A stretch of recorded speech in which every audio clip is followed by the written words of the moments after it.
If your teenage child is refusing school right now, I want you to know something. First of all, you're not alone. And if you have been saying something like, do you think you can go to school today? It's up to you. Or we'll try tomorrow. Just listen to your body. I get it. You're trying to be compassionate as a parent. I totally get it. But today, I want to show you why that approach can accidentally strengthen avoidance for your teen and what to do instead, especially for your teen who is struggling with FND or functional neurological disorder. So let's go. Hi, my name is Dr. Lee. I'm a pediatric health psychologist and the founder of Teen FND Academy. I have been helping so many teens with FND and their parents get their lives back by teaching them the skills to be resilient against FND. That includes parenting, leadership, so that it doesn't get in the way of living their life to full potential. So here is what's happening in many homes, mostly with and without FND, but especially with FND, okay? Remember, FND is a brain-body miscommunication problem. It is not just one thing. It is not just like stress, it's psychological or anxiety. That's like so outdated information and intel, so don't even believe that, okay? It's a lot more complex than that, but there's a good way that your child can get better. So back to this video. Morning comes and then your teen's feeling anxious or exhausted or having symptoms of FND, whether it's a seizure-like symptoms or muscle twitches, paralyzed, vision loss, any of the above. And then you as a parent ask a question like, do you feel like you can go today?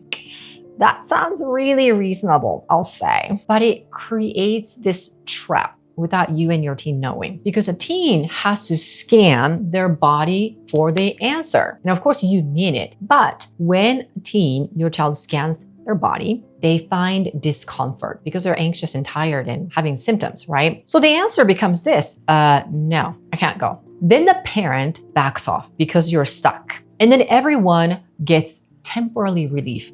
Okay, at least we made a decision. So nope, my child's not going to school, so I'm gonna call the school and say, yeah, my child can't go to school today. Again, right? For the 5th week or something like that. This is what's happening underneath, especially your teen's nervous system, especially what they're learning. If I feel anxious, then I don't have to go. Now, the school becomes something of a threat or danger, whether it's for real or perceived, it doesn't matter because in their brain, it is real. And not because the school is truly unsafe, but because their brain has learned very quickly, school equals threat, not good. School equals bad. And home equals safety. Home equals good. Let's be real here. Parents tell me all the time, okay? Dr. Lee, my child is 15. I cannot physically force my teen. It's not like I can just hold him and then send him to go to school. And you are right, especially if your teen is 14, 15, 16, or 18, or whatever it is. You're not going to drag them to school. That's over. That time is over. And frankly, I don't want you to, okay? Not just because you might break your back, but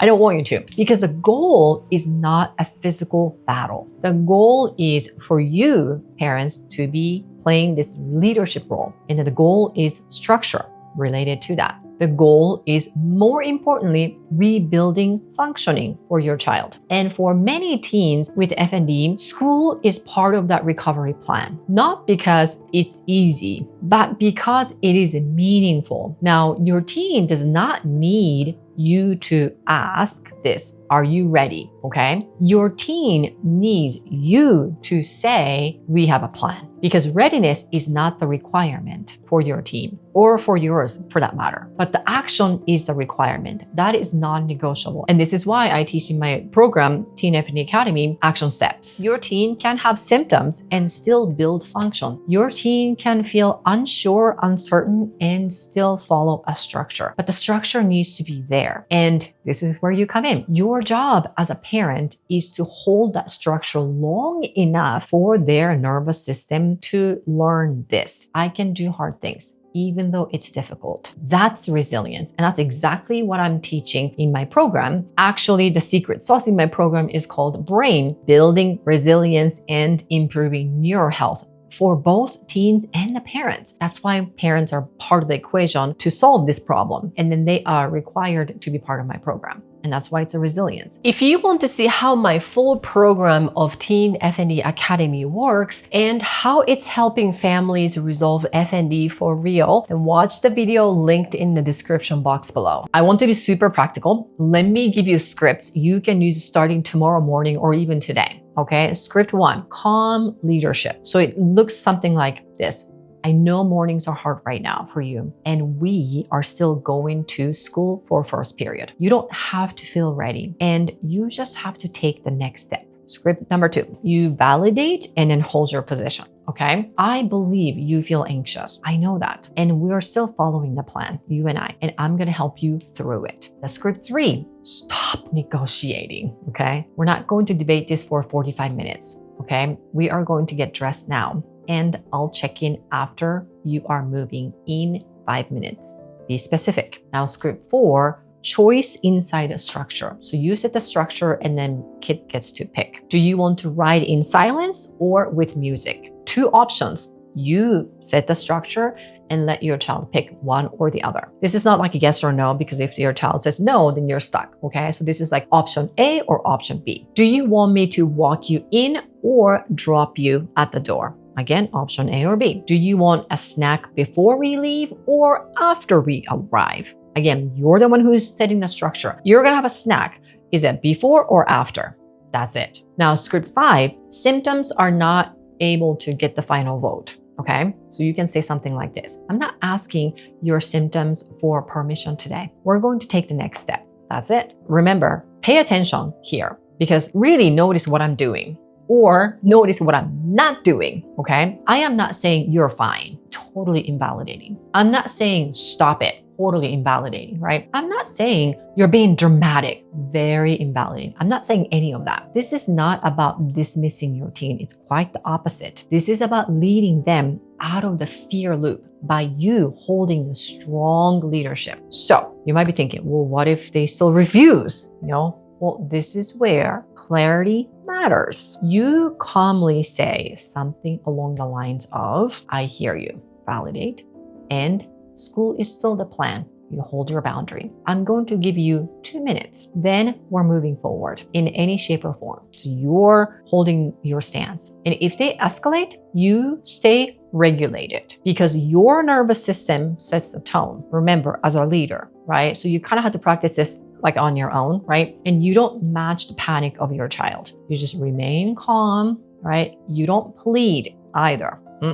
You don't collapse either. You're like, oh, okay, I'm just gonna listen to none of that. You hold the line with warmth, because this is the sign that you're not only a good parent, but also effective parent. Okay, and this is exactly what I teach in my program. And over time, not one and done, over time, that consistency teaches safety. Like your child is going to learn, oh, I can safely rely on your sturdiness, your calmness. So let me reframe this goal. The goal for you and your child is not zero anxiety. Anxiety can come with you, all right? The goal is functioning with anxiety. The goal is not perfect attendance overnight. No. The goal is forward momentum, even though it's messy. Because a sign of progress in improvement is 100%, actually 1000% measured by your teen's daily functioning level and their ability to get their control back on their body. And if you want help doing this with a clear, structured plan, I made a free guide for parents. Download it below. The link is right there. And then watch the next video in this series, because I'm going to show you how to hold boundaries without constant conflict and how to stop FND from running the entire household.